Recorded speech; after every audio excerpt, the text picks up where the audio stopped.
Hi, Chris. Hi. And hi, Blue. Where did Blue go? Hi, Blue.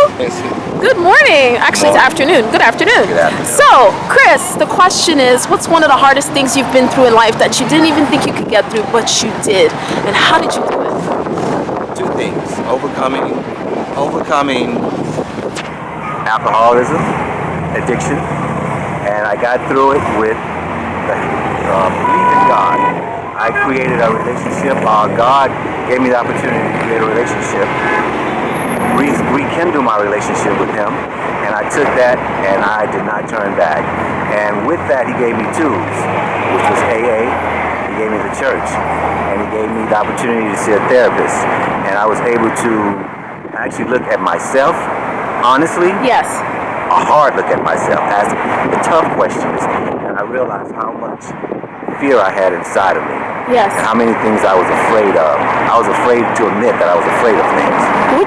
What were some of the biggest things you were afraid of at the time? Failure was one of the top line. People seeing me as I really am. I got divorced because I lied to my ex-wife so much. Instead of just saying, this is where I'm at, I'm having problems, I'm scared, I don't know how to do this. Just being said, I don't just say, I don't know how to do something. And just, to be wrong was the toughest. To admit that I don't know how to do something, or to say I was wrong about something, it created this wall inside of me of like, I wanted to pretend to people to see only what I wanted them to see and not see the real me. And once I gave in to, like I said,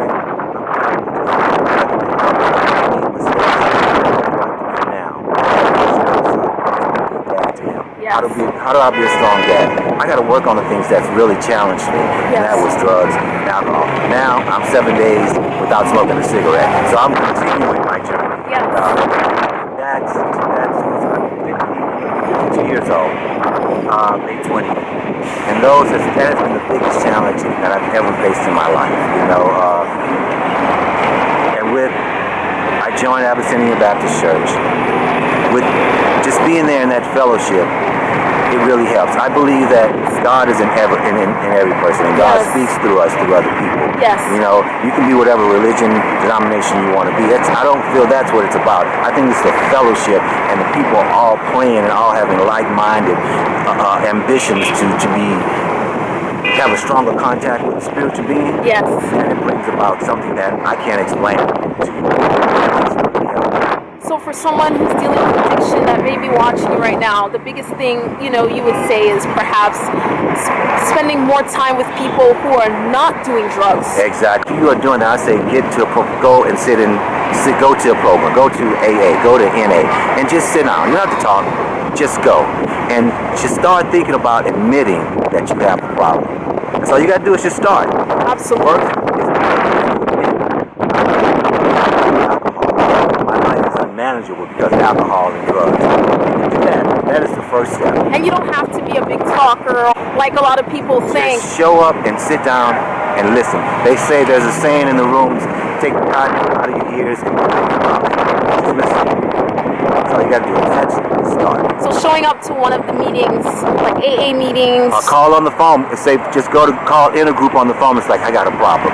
They will stop. That's what they're there for. They will talk to you. They would not judge you, just talk to you, because we all have gone through the same thing. Yes. My story has been told 1,000 times over. Yes.